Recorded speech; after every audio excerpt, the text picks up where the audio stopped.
अब हम लोग नेक्स्ट प्रोसेस पढ़ते हैं। इस प्रोसेस को एडियाबेटिक प्रोसेस कहा जाता है। इस प्रोसेस में जो सिस्टम है, जो गैस है, उसका हीट कंटेंट कांस्टेंट रहता है। तो इस प्रोसेस में heat content of the system और गैस remains constant। इसका मतलब हुआ कि जो हीट कंटेंट है, अगर ये कांस्टेंट हुआ तो इसका मतलब हुआ कि हीट ट्रांसफ़र नहीं हो रहा होगा, यानी डेल्टा क्यू ज़ीरो होगा। तो अगर डेल्टा क्यू ज़ीरो है तो इस एडियाबेटिक प्रोसेस का प्रोसेस इक्वेशन क्या होना चाहिए? तो प्रोसेस इक्वेशन कैलकुलेट करने के लिए हम लोग क्या करेंगे, पहले फर्स्ट लॉ ऑफ थर्मोडायनेमिक्स को यूज करते हैं। फर्स्ट लॉ ऑफ थर्मोडायनेमिक्स से कह सकते हैं कि जो डेल्टा क्यू होता है वो होता है delta U plus delta W, है ना। तो डेल्टा क्यू इस प्रोसेस में होता है ज़ीरो और डेल्टा यू को लिख सकते हैं N C V into D T plus जो वर्क डन है इसको लिख सकते हैं पी डी वी, है ना। तो अगर ऐसे कहा जाए कि N C V D T is equal to minus P D V होगा, ठीक। अच्छा, अब आइडियल गैस इक्वेशन को भी यूज़ कर सकते हैं, क्योंकि हम लोग तो स्पेशली आइडियल गैस के बारे में पढ़ रहे हैं। तो आइडियल गैस इक्वेशन से जो प्रेशर है इसको लिख सकते हैं N R T by V, है ना। तो यहाँ जो प्रेशर है इसकी जगह पर N R T by V substitute करेंगे इंटू डी वी, है ना। तो आप देखेंगे कि यहाँ पर आएगा एन और एन, ये हो जाएगा कैंसिल और ये हो जाएगा C V D T by T is equal to minus R into D V by V, ठीक। अब अगर इनको इंटीग्रेट कर दें, है ना, इसको इंटीग्रेट करते हैं हम लोग तो V1 से V2 और इसको इंटीग्रेट करते हैं T1 से T2 तक। तो ये होगा CV log T2 by T1, है ना। dt बाई टी का इंटीग्रेशन होगा log T और जब लिमिट रखेंगे तो log T2 बाई T1 आएगा, माइनस R ये आएगा log V2 बाई V1, ठीक। अब एक रिलेशन होता है CV का, है ना। CV का वैल्यू जो हम लोग पहले कैलकुलेट करते थे वो वाली वैल्यू एक बार फिर से हम लोग देखें। जो CV होता है इसको एक बॉक्स में हम लोग लिख लेते हैं। तो जो CV होता है उसका वैल्यू होता है F into R by two और जो गामा है इसका वैल्यू होता है 1 प्लस 2 बाई एफ, यानी 2 बाई एफ का जो वैल्यू है वो होगा गामा माइनस 1। तो एफ बाई 2 का वैल्यू यहाँ से निकाल सकते हैं, तो आएगा F by 2 is equal to 1 by gamma minus 1, यानी सी वी जो हुआ इसमें एफ बाई 2 का जो वैल्यू है वो यहाँ से सब्स्टिट्यूट करेंगे तो ये हो जाएगा सी वी का value R by gamma minus 1।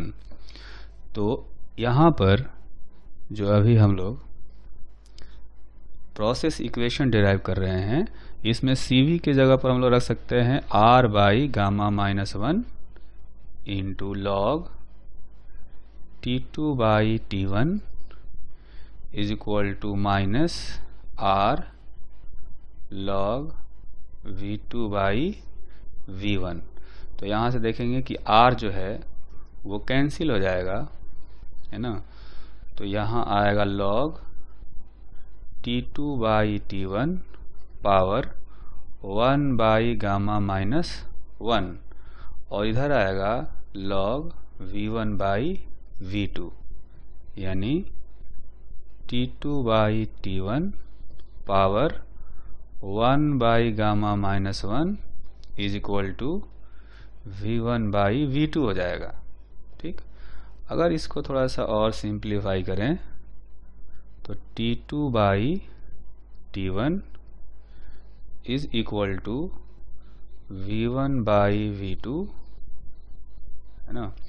तो यहाँ पर आ जाएगा गामा माइनस 1। ठीक, तो इसको थोड़ा सा और सिंप्लीफाई करते हैं। ये जो रिलेशन है इसको हम लोग फिर से लिखते हैं यहाँ पर T2 by T1 is equal to V1 by V2 power gamma minus 1, है ना। आप देखेंगे ये जो रिलेशन अभी आया है यहाँ पर है T2 by T1 is equal to V1 by V2 power gamma minus 1। तो इसी इक्वेशन को आगे हम लोग कैरी फॉरवर्ड करेंगे, है ना। तो इसको लिख सकते हैं T2 into V2 power gamma minus 1 is equal to T1 into V1 power gamma minus 1, है ना। अगर ये इक्वल आ गया तो हम लोग ये कह सकते हैं कि T into V power gamma minus 1 is equal to constant, मतलब कि ये इक्वल रहेगा किसी भी इंस्टेंट पर, ऐसा रहेगा। टेम्परेचर और वॉल्यूम का पावर गामा माइनस 1 ये कांस्टेंट रहता है, इसका मतलब तो ये हुआ। तो एक प्रोसेस इक्वेशन ये आ गया। ठीक, अब इसी से हम लोग और भी इक्वेशन डिराइव कर सकते हैं। जैसे अगर टेम्परेचर को रख दिया जाए PV बाई NR, वो भी आइडियल गैस इक्वेशन को यूज करके, है ना। PV is equal to NRT होता है, तो इसमें से T का वैल्यू निकालेंगे तो PV बाई NR आएगा, यहाँ पर सब्स्टिट्यूट कर देंगे, है ना। तो उससे जो रिलेशन आएगा वो होगा PV power gamma is equal to constant. तो एक और प्रोसेस इक्वेशन आ गया, है ना।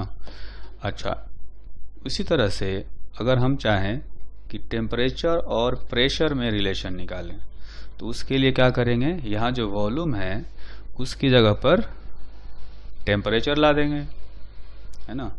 तो उससे क्या हो जाएगा, P और V को इसी आइडियल गैस इक्वेशन से V का वैल्यू रखेंगे nRT बाई P, है ना। nRT by P power gamma is equal to constant, यानी P power 1 minus gamma into T power gamma is equal to constant.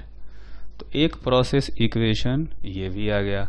तो कुल मिलाकर के 3 प्रोसेस इक्वेशन आए, है ना, डिफरेंट पैरामीटर्स में रिलेशन। एक ये हुआ, दूसरा ये हुआ, और तीसरा जो है वो ये है। ठीक, इसमें से सबसे इम्पोर्टेंट जो हमें याद रखना चाहिए वो होता है PV power gamma is equal to constant, क्योंकि हमेशा PV ग्राफ या P और V का रिलेशन ही यूज किया जाता है।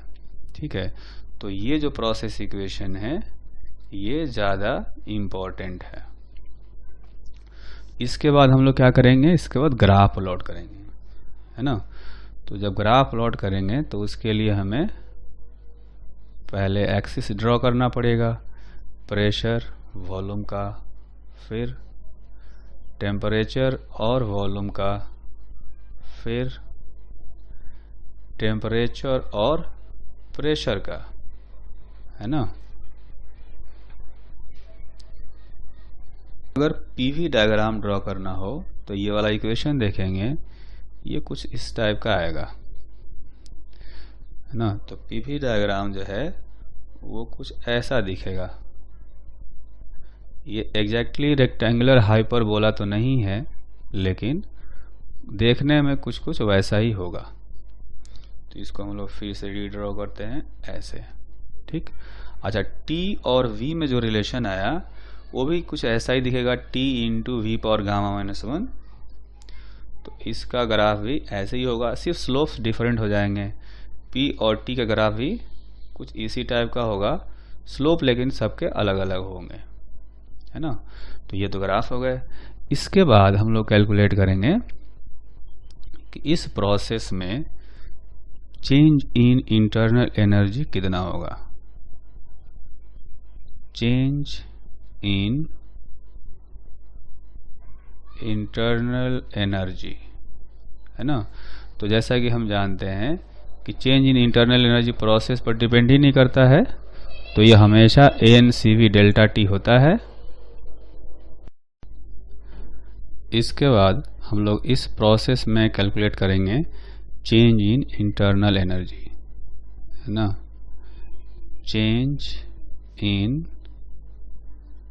Internal energy of the gas.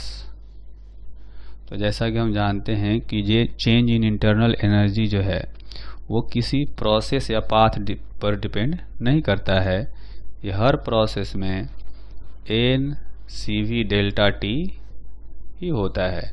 और एक रिलेशन अभी हमने और कैलकुलेट कर लिया कि CV जो है R बाई गामा माइनस 1 के इक्वल होता है, तो ऐसे भी लिख सकते हैं। और जो शुरू में एक बार डिराइव किया था मैक्सवेल इक्विपोटेंशियल लॉ से, तो ये भी लिख सकते हैं। तो चेंज इन इंटरनल एनर्जी को हम लोग 3 तरीके से लिख सकते हैं, जब जैसा यूज होगा, जब जैसी ज़रूरत होगी वैसा हम लोग यूज करेंगे। तो चेंज इंटरनल एनर्जी हो गई। इसके बाद हम लोग कैलकुलेट करेंगे वर्क डन बाई गैस, है ना। तो work done by gas calculate करने के 2 तरीके हैं। एक तो पहला तरीका तो यही है जो हमारा डायरेक्ट मेथड था। डायरेक्ट मेथड में क्या करते हैं हम लोग कि चूँकि प्रेशर इस प्रोसेस में वेरिएबल है, तो वर्क डन निकालते हैं इंटीग्रेशन से V1 टू V2। इस प्रोसेस का जो प्रोसेस इक्वेशन आया है ये आया है PV power gamma is equal to C, ठीक। तो अगर यहाँ से प्रेशर को हम लोग एलिमिनेट करें तो लिखेंगे C by V power gamma into DV V1 to V2, ये हो जाएगा। और फिर हम क्या करेंगे कि इसको हम लोग आगे इंटीग्रेशन करेंगे तो C को बाहर निकाल सकते हैं, है ना। फिर इसको इंटीग्रेशन करेंगे तो यह आएगा dV by V power gamma V1 to V2, है ना।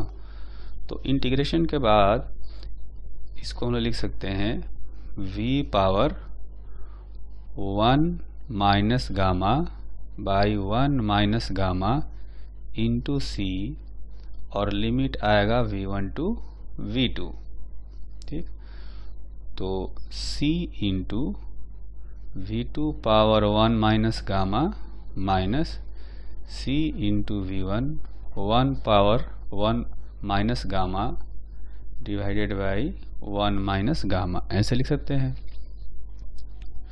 तो जो C है, अगर ये प्रोसेस इक्वेशन को जब हम लोग यूज़ करना चाहें तो इस तरह से लिख सकते हैं प्रोसेस इक्वेशन को कि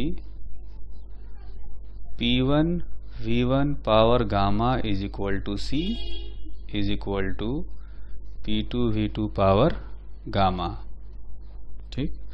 तो यहाँ से C का वैल्यू निकाल करके इसमें सब्स्टिट्यूट करेंगे तो जो वर्क डन है इसका वैल्यू आएगा, C का वैल्यू यहाँ पर रखेंगे P2 V2 पावर गामा, है ना, into V2 power 1 minus gamma, minus यहाँ पर जो C का वैल्यू है उसकी जगह पर रखेंगे P1 V1 power gamma, P1 V1 power gamma into V1 power 1 minus gamma divided by 1 minus gamma.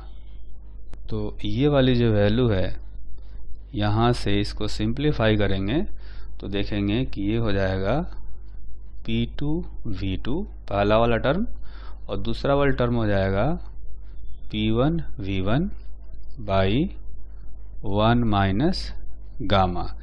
और अगर आइडियल गैस इक्वेशन को यूज करें तो P2V2 को लिख सकते हैं nRT2 और P1V1 को लिख सकते हैं nRT1, है ना। तो यहाँ पर रखेंगे, तो रखने के बाद P2V2 का वैल्यू आएगा nRT2 minus nRT1 divided by 1 minus gamma. ठीक, तो वर्क डन का वैल्यू ये आया, है ना। इसको हम लोग ऐसे अलग से एक बार लिखते हैं कि जो भी वैल्यू आया है वर्क डन का, वो आया है P2V2 minus P1V1 divided by 1 minus gamma. एक तो ये आया है, और दूसरा वाला जो टर्म है उसमें nR कॉमन ले लेंगे, तो nRT2 minus T1 divided by 1 minus gamma, इतना आ जाएगा, है ना। तो इसको हम लोग ऐसे लिख सकते हैं कि ये हो गया T2 माइनस T1। तो फाइनली वर्क डन का ये फॉर्मूला आ गया। ठीक, ये तो वर्क डन आ गया इनडायरेक्ट मेथड से। एक और तरीका है जैसे कि हम लोग कैलकुलेट कर सकते हैं, वो तरीका ये है कि फर्स्ट लॉ थर्मोडायनेमिक्स को हम लोग यूज करें, है ना।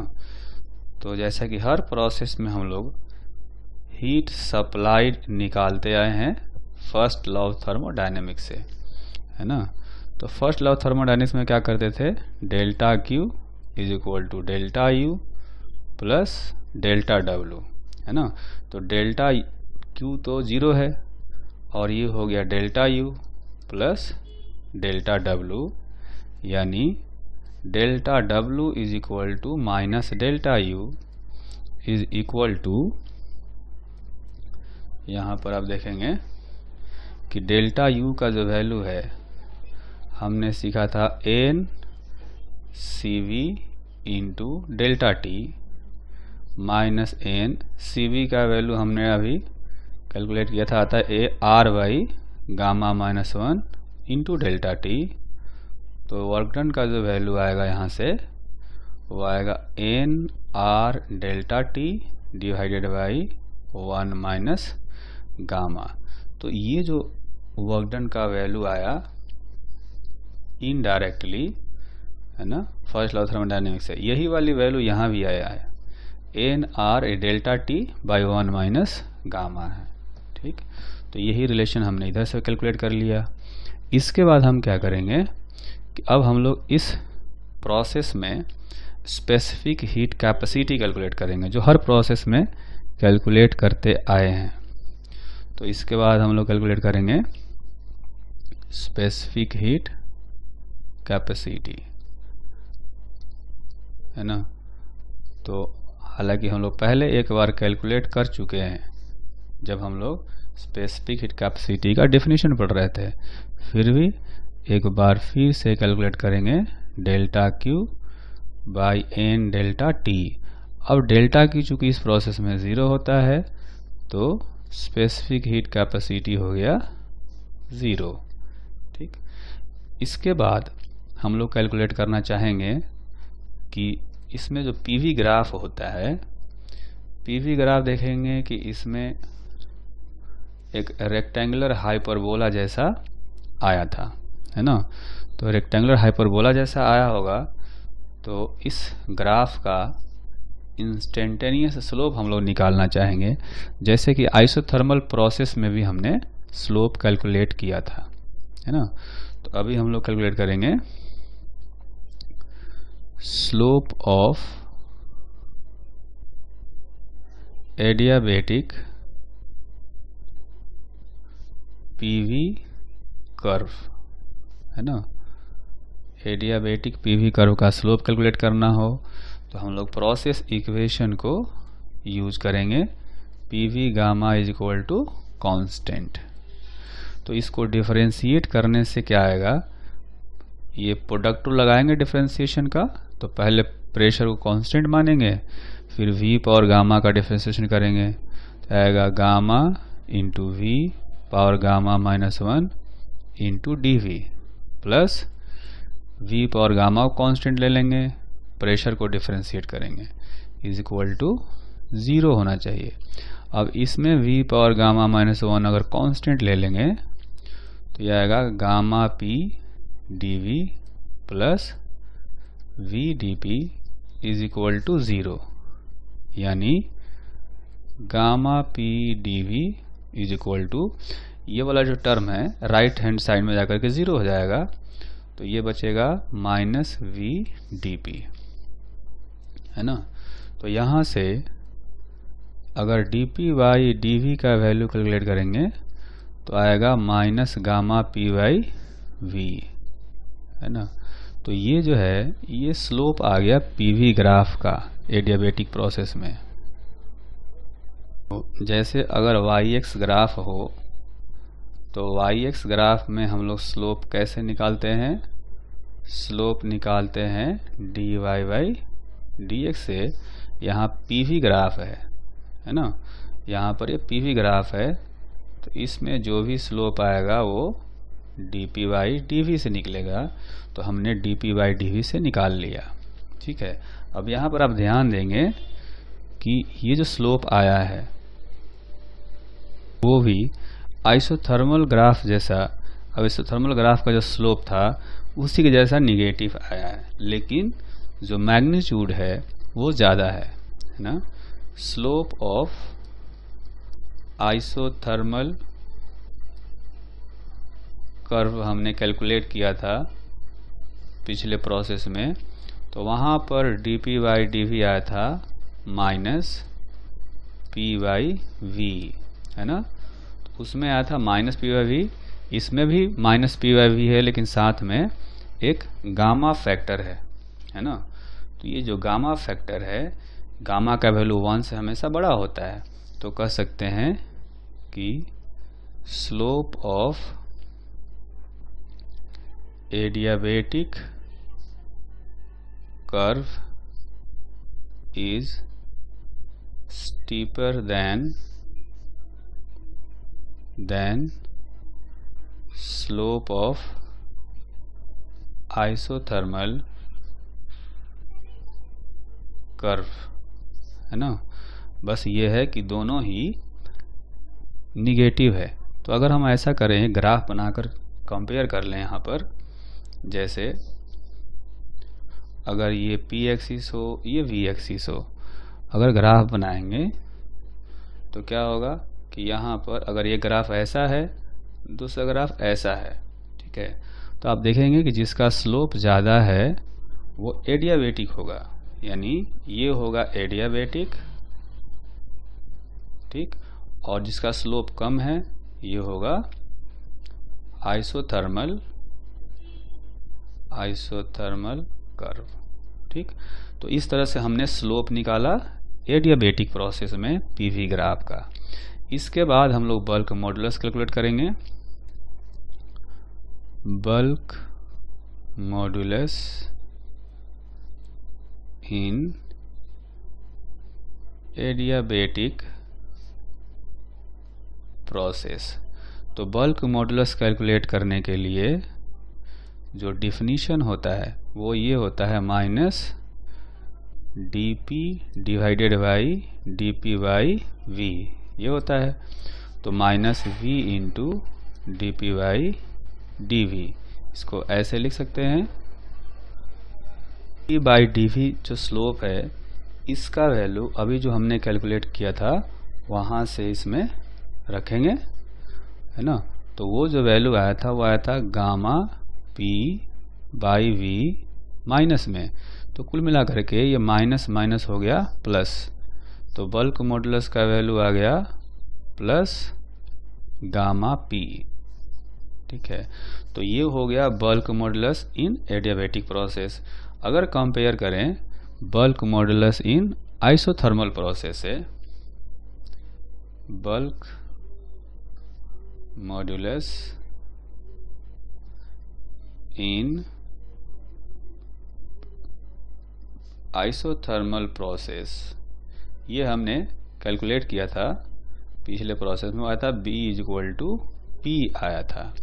तो यहाँ पर आप देखेंगे कि इसमें एक गामा फैक्टर है, गामा का वैल्यू 1 से बड़ा होता है, इसलिए कह सकते हैं कि B adiabatic is greater than B isothermal. ठीक, उसी तरह से PV ग्राफ में जो स्लोप होता है, स्लोप में एडियाबेटिक कर्व का स्लोप स्टीपर होता है रिलेटिव टू आइसोथर्मल कर्व। जब हम लोग स्पेसिफिक हीट कैपेसिटी पढ़ रहे थे तो मैंने ये कहा था कि किसी भी गैस को या सिस्टम को हीट एनर्जी देने के इनफाइनाइट तरीके हो सकते हैं। इनफाइनाइट तरीके से मतलब था कि इनफाइनाइट प्रोसेसेज हो सकते हैं, और हर प्रोसेस के लिए कहा था कि एक स्पेसिफिक हीट कैपेसिटी डिफाइन होता है। तो उनमें से अभी तक हमने सिर्फ 4 प्रोसेस पढ़े हैं और चारों के लिए स्पेसिफिक हीट कैपेसिटी भी फाइंड किया है। अब हम लोग बाकी जितने भी प्रोसेसेज हैं, है ना, इनफाइनाइट प्रोसेसेस में से 4 को अगर छोड़ दें जो हमने पढ़ लिया, उनके अलावा जितने भी प्रोसेसेज हैं उनको हम लोग सिर्फ एक ही प्रोसेस में इंक्लूड करके पढ़ेंगे। उस प्रोसेस को कहा जाता है पॉलीट्रॉपिक प्रोसेस, है ना। इस प्रोसेस में pressure, volume, temperature, heat content सब कुछ चेंज होता है ना। तो ये कह सकते हैं in this process pressure, volume, temperature and heat content Q, all the quantities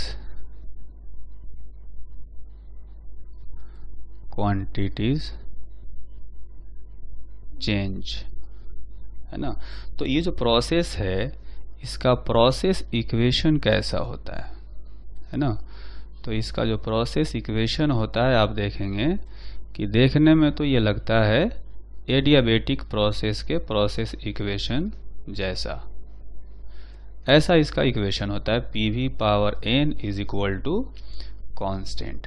लेकिन एडियाबेटिक प्रोसेस में जो गामा था वो हर गैस का एक स्पेशल वैल्यू होता है जो कि कांस्टेंट रहता है, जबकि यहाँ पर जो n है वो कोई भी नंबर हो सकता है ना। 3, 5, 8, 0.3 माइनस जो भी आप इमेजिन कर सकते हैं वो n का वैल्यू यहाँ पर हो सकता है। ठीक है, तो उस गामा से ये n डिफरेंट है।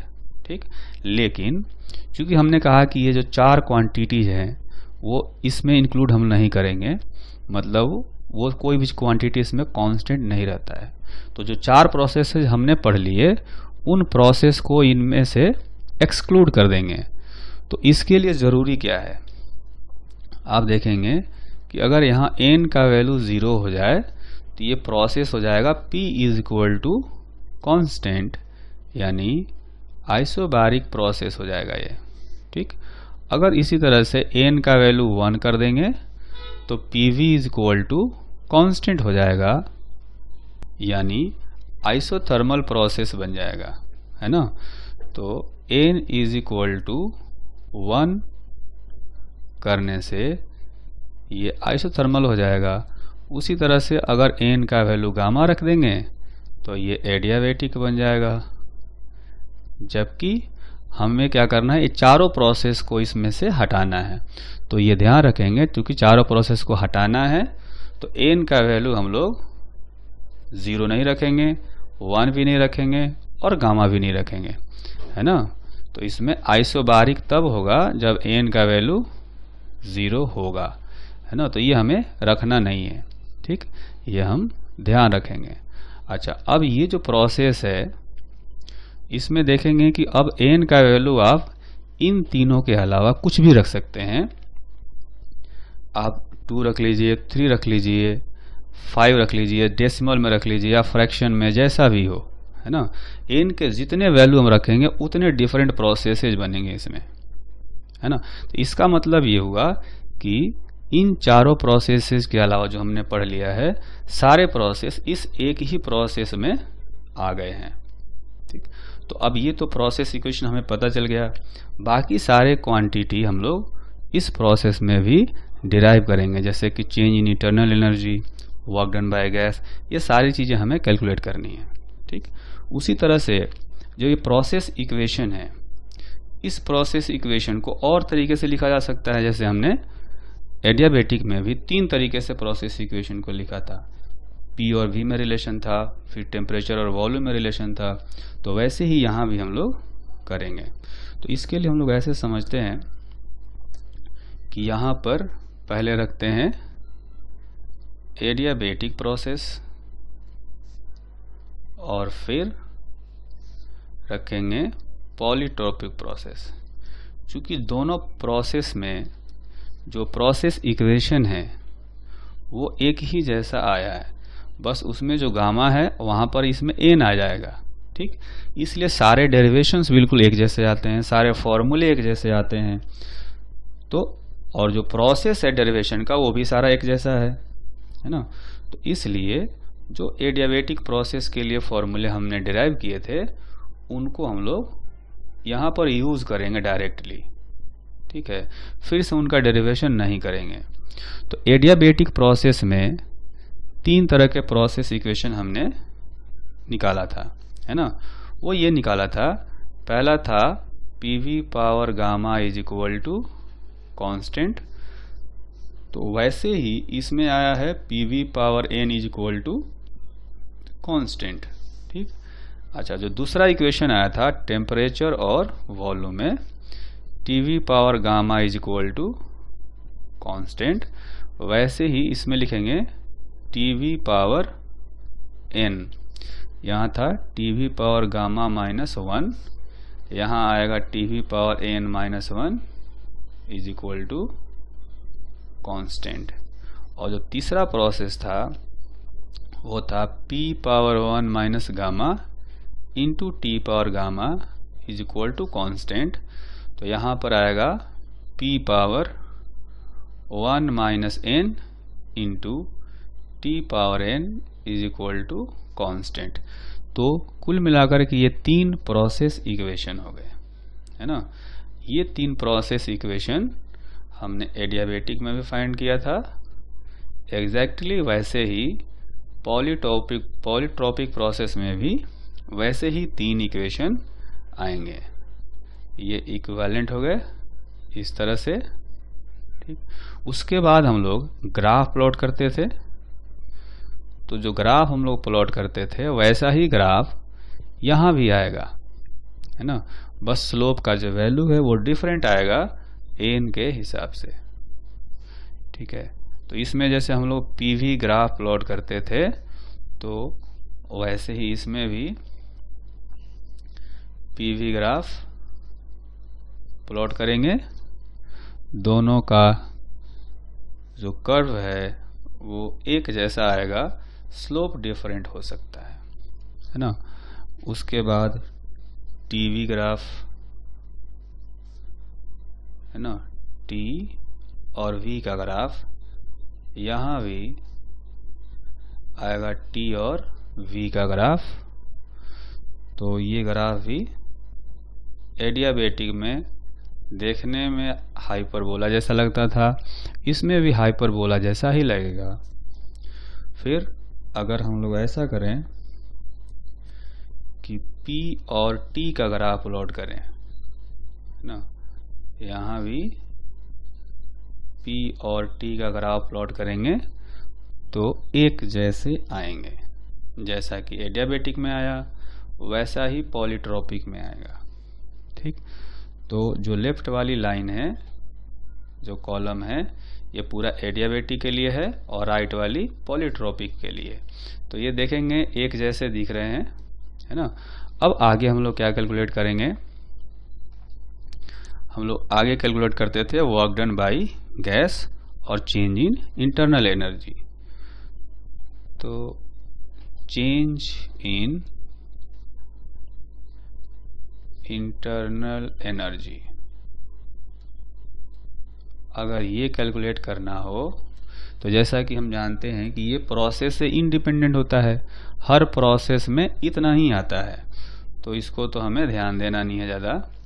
इसमें हमें क्या करना है कि N C V delta T या N R by gamma minus 1 into delta T या N F R into delta T by 2, है ना, बिल्कुल एक जैसा जैसे बाकी सारे प्रोसेस में लिखा था, इस प्रोसेस में भी वैसे ही हम लोग लिख सकते हैं। इसके बाद आएगा वर्क डन बाई गैस। तो वर्क डन बाई गैस अगर कैलकुलेट करना हो तो हम लोग यूज़ करेंगे जो हमने उसमें एडियाबेटिक प्रोसेस में पढ़ा था। तो एडियाबेटिक प्रोसेस में हमने पढ़ा था कि जो वर्क डन होता है वो होता है P2V2 minus P1V1 by 1 minus gamma या NR T2 minus T1 divided by 1 minus gamma.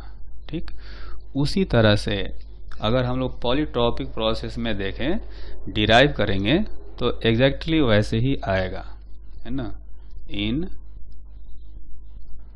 Polytropic process जो वर्क डन आएगा वो भी आएगा P2V2 minus P1V1 divided by 1 minus n। आप ध्यान रखेंगे कि सिर्फ n को जो गामा है उसको n से रिप्लेस कर देना है। ठीक, हमने पॉलीट्रॉपिक प्रोसेस में जो एक्सपोनेंट है उसको कैपिटल N रखा है। ध्यान रखेंगे कि स्मॉल n क्या है, small n number of moles है और कैपिटल N पॉलीट्रॉपिक प्रोसेस का एक्सपोनेंट है। ठीक, तो यहाँ से वर्क डन का जो वैल्यू है वो भी हमने कैलकुलेट कर लिया, है ना। तो ये वर्क डन हो गया। इसके बाद हम लोग कैलकुलेट करेंगे हीट सप्लाइड। हीट सप्लाइड लेकिन एडियाबेटिक में तो ज़ीरो होता था, इसमें ज़ीरो नहीं आएगा, तो इसको हमें फर्स्ट लॉ थर्मोडायनेमिक्स को यूज़ करना पड़ेगा, है ना। तो डेल्टा यू जो है वो होता है N C V delta T. तो यहाँ रखेंगे N C V delta T plus work done का जो वैल्यू है वो यहाँ से अगर रखें तो N R into delta T by 1 minus N. ठीक, यानी delta Q is equal to N into C V R by 1 minus N into delta T. यहाँ से हम कह सकते हैं कि हीट सप्लाइड बाई जो गैस है वो इतना आएगा। अब हीट सप्लाइड बाई गैस आ गया तो हम लोग molar specific heat capacity V calculate कर सकते हैं। तो मोलर स्पेसिफिक हीट कैपेसिटी का जो वैल्यू होता है उसको हम लोग लिखते हैं delta Q by N delta T.